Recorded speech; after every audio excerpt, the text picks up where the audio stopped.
Well, hellos everybody. I hope you're doing amazing tonight. And I've been gone for a couple days. I was just resting. I really felt like I was running on a broken leg because I was just trying to do too much at the same time. And I felt like I wasn't being as compassionate as I would like to be with myself. So I gave myself a break, trusting that whoever is guided towards my messages, whether in English or in Arabic, is going to find them exactly at the right time. And this brings me to my message today for this video. How much of our comfort are we willing to sacrifice to make other people happy? And more importantly, how much of our own comfort are we willing to sacrifice to build success and attract the blessings and opportunities that we are meant to attract? There's this preconceived notion that we have been raised on that in order for you to attract the life that you want and the people that you want, you have to be constantly uncomfortable. And today I'd like to actually cancel out that. You don't need to be uncomfortable to attract things and people and opportunities. Because in doing that, in building that energy of uphill resistance, it's almost like you are running uphill. Imagine yourself running up a mountain. How hard is that? And this is exactly how you feel if you're watching this video, because I'm setting out the intention that this is the message for those people. We've all been that kind of person at one point before the awakening. And the spiritual awakening comes in the form of something called the dark night of the soul. The dark night of the soul is when your soul is finally able to speak out on the things and the people and the places that have been making it uncomfortable. And in this very turbulent and scary space of the dark night of the soul, you get to make a very important decision. That decision can make or break the rest of your life. Because when you go through the dark night of the soul, you have things and people that you've worked for years falling apart from your life. And at that point, you can either choose to finally choose yourself and go on a self-discovery journey, which is not guaranteed. It's not as guaranteed as the journey that everybody wants you to go on, because so many people have gone on it. And so what happens when you take a journey that almost everybody takes in life? Science says you get the same results, right? So we have this preconceived notion in society that we have to live a cookie cutter kind of life. Everybody has to go through the same kind of education. Everybody has to wear the same type of clothes. If you're living in a society or a community, you have to follow certain rules to fit in with people. And all of that is quite biological. People do not realize that this is kind of like the theory of evolution, where people who look like us, we tend to trust more. So we gravitate towards them.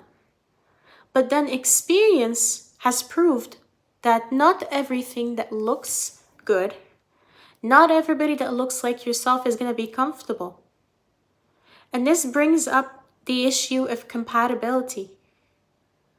This soul resonance that the spiritual journey is trying to push you into is exactly what you need to be comfortable.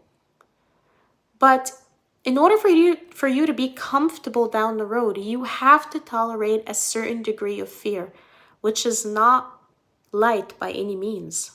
You will have to tolerate pain, tears, shedding of old identities, and the breakdown of relationships that you never thought would lose. In order for you to shed off the layers that have been formed on you for so many years. Those layers could be for the purpose of pleasing other people, appearing in a certain way even in front of yourself, because there's an idea in your head of success that you are working so hard towards that you are missing out on other path that you could have taken.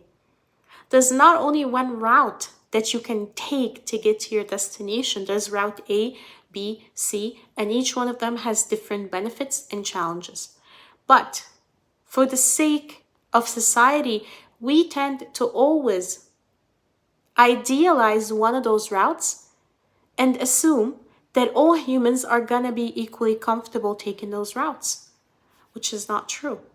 Not all humans are born the same, and we're not all born with the same resources. So taking the same route is the quickest way of failure, especially for those of us who are born with different soul imprints. There are different soul imprints. We might look the same. We might all be from Egypt or India or the US or Canada. We might even have the same culture. But everyone has to kind of form their own life journey that satisfies them when they look back. Let's just imagine for a second, this might seem kind of, sad, but imagine that you're on your deathbed. I've been happier ever since I started asking myself that question. Every day, at the end of the day, I ask myself, if today was my last day, would I be happy and proud of the life that I've been living? And this sort of question gives me an opportunity to kind of go back and fix any sort of thing or habit or person that does not align with my higher purpose. My higher purpose might not look comfortable to people. It might not be looking correct to people. You might be criticized by your family, by your friends, by so many people that love you. But at the end of the day, it might make you happy. So if it's making you happy, it doesn't have to make sense to them, because they might be your relatives or friends. They might love you, but they don't have the same soul as you. And this is why we have the DNA. Everybody has a different fingerprint because everybody has a different soul print. And your job is not to discover the same chromosomes that your parents had and your grandparents have. Your job is to actually add to that story. Adding to that story requires you to dig in the parts of you that your parents haven't gone into.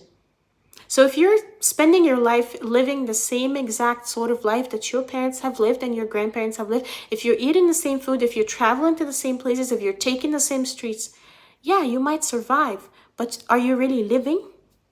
Is that what you're here for? In what way are you extending the spiritual lineage in your family? In what way are you adding to this lineage to make your life on this earth worth a while when you leave? These are all important questions that can get pretty haunting when you're trying to balance out the task of raising a family and keeping yourself alive and battling all the different things happening around the world. But I urge you to, even if you can't act on it at this given moment, at least start thinking about them. Because thinking about something is actually priming your brain to start finding different ways and solutions to changing your life when opportunities do present themselves. So if the opportunities haven't presented themselves yet, don't despair, because you are on the right path if you're thinking about it. Even if you're not thinking about it, try to feel your surroundings. Try to be more in the moment, because even the environment that you're in right now, in being fully present in your environment, you get to be fully present with yourself. And you get to notice things that your parents haven't noticed. In solving out those patterns, you free yourself from fears that have inhibited your bloodline and generations for decades and years, which has caused them to take on the same sort of journey. Sorry, guys. I've been talking a lot today. My throat chakra is like getting to this point where it's like closing up. But I do urge you to take a different perspective. This is why doing daily meditations, even for 5-10 minutes, can be a great way to start tapping into these waves in your brain that are untapped into. Your daily life does not really help you get in the more intense waves that really help you dig into yourself, because you're too busy simply surviving. There's nothing wrong with survival. It's necessary for all of us. I'm not asking you to ditch your job and go and be some sort of hippie on the shores of, LA, which is not necessarily a bad thing if that's what you need at this moment. But if you want to find something different, if you want to feel something different, you're going to have to try different things. And change doesn't have to start big. Change can start simple and small. Even changing little things that you do on a daily basis can start rewiring your internal energy and brain and thoughts. And then you'll start to notice in your environment different things that you haven't seen before. And as I always say, the best way to live is to see life with the eyes of a child. And that's proven by science to be a very beneficial sort of brain wave called the theta wave. I urge you at the end of this video to go and search the theta wave, Theta. Go and search that kind of brain wave. Stay on it. And you'll start noticing a lot more in your environment. Your relationships are even going to get easier with the people around you, because that wave also allows you to not be in survival mode.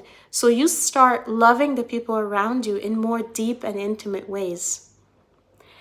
I highly urge you to not live the same life that your parents lived, to create your own story, because you deserve it and you are special enough, no matter what the world says. Namaste.